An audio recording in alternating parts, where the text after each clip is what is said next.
Jeff Cooper. I'm the head cook and bottle washer of the Omeo Historical Park. I've been in Omeo now permanently for 15 years. I came up here in 1991 just for a look actually, because I hadn't been back here since 1957 I came through here. And I came back in 91 and nothing had changed except the roads. They're bitumen roads instead of dirt.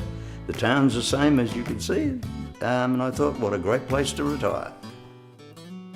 At the moment we're standing in the Omeo Courthouse. This is the courthouse of Omeo. It's still an operating courthouse. It's not static like the other buildings. The actual park, for want of a better name, is about 3 acres, I suppose. But it's got 5 listed heritage buildings in it, which is unusual for such a small area. It's the only log jail left in Australia in any sort of condition that hasn't been moved or refurbished. The museum that's on the top of the hill was the original courthouse that was built with the jail back in 1859. And we've got the old Penders Court Hut, as they call it, which is probably the oldest building in Gippsland, definitely. Maybe they're one of the oldest in Victoria. Omeo wasn't the first settlement here. Benambra area was the first. They came through from New South Wales over what we call Jacob's Ladder, which is the left of Mount Kosciuszko from Jindabyne, came into what is the Omeo Valley, I suppose you'd call it. It's not exactly a valley, it's more of a plateau. It's like a big volcanic basin, which is why it's never grown big trees. And it's great for cattle, sheep, wheat, anything farmers wanted to grow in the 1830s, Benambra had it. And this huge lake stuck in the middle of it, which is, in the old money, is 18 miles around. The first person to build a house out at Mount Leinster called their first house Omeo A, which was spelt H-O-M-E-O. And if you go to Ireland, there's not a lot of places in Ireland, little houses, that have got that on the gate. Homeo, it means my home, Omeo, because Omeo was called Livingston Creek. That was the official name of this area, was Livingston Creek. When they wanted to have the town, they needed a name for it. And somebody had said, oh, what's that lake out there? And one of them would have said, oh, it's out near Omeo. And so they've dropped the H and decided to call Omeo Omeo.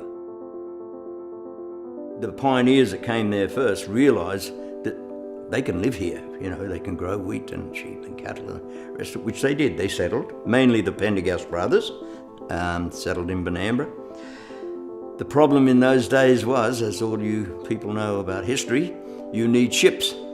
You couldn't survive in the 1830s inland without having some way of getting to the coast to either get rid of your stuff or to get in stuff you need to live. And of course from here to Lakes Entrance there was no roads. You could see it on a good day, but that was all. So they put a track through to Eden on the south coast of New South Wales. And Benambra went on to survive right through from 1837 right through to 1851. And it wasn't until Joseph Day and another couple of guys found some gold in the creek down the other side of Omeo between here and Benambra and followed it upstream, which you do, and found that Omeo had this huge deposit of alluvial gold. And that's what started to bring people here. But there was no law here. There was no police. And it wasn't until 1859. So from 1851 to 1859, there was very little law in Omeo. So the law was dispensed by people, by us. If somebody was crook or did something wrong, they would chain you to the tree over here until a magistrate came round once every 3 or 4 weeks. And then as the population built up, they realised they needed police here permanently, or a warden, and they decided to build the log jail. And Omeo became the hub. It wasn't that everybody lived in Omeo. Like Omeo probably has never had many more than about 600 people at its heyday. But there was 10,000 people in the district because they were all outside. But on, say, a weekend or Saturday nights or when there were dances, Omeo was chock-a-block. They used to have foot policemen walking up and down the street to keep the crowds moving. That's how busy it used to be. Omeo has a reputation of being the most lawless town in Victoria, especially in the 1830s, 40s, 50s. It did. It was if you were walking from the outside looking in, you'd think it was the most lawless town. People were getting arrested all the time. But you have to look at it logically. For every 100 people that came here looking for gold, lucky if 10 of them found any decent gold. The rest, some of them made a living by scratching a living, others didn't make a living at all. And if you couldn't work for somebody else, if you couldn't be a maid or a barman or a blacksmith's assistant, you're looking to starve to death. So consequently, so many people had no option to either steal from somebody else, which most people wouldn't, and you throw yourself on the mercy of your creditors, and you say, I cannot pay you. And the magistrate would say, fair enough, we'll give you 3 months hard labour in the Omeo Slammer.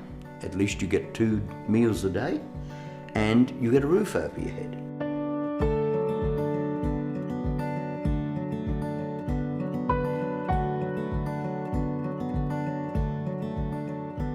We get quite a few visitors. I would love more school children because I think, if you can get out of 20 school kids that come here on a bus, if I can get 2 of those kids to go away thinking, oh, history's not too bad, then we've done our job. It's a lovely, friendly place. We've got 2 of the prettiest golf courses you want to see. And there's a CWA, there's a Lions Club, there's historical football clubs. There's quite a lot of things to do. I suppose I've been to most places in the world in my short and varied life, but except for maybe the South Island of New Zealand or Chile, this is the prettiest place I've ever seen to live. And I will probably be here till I die.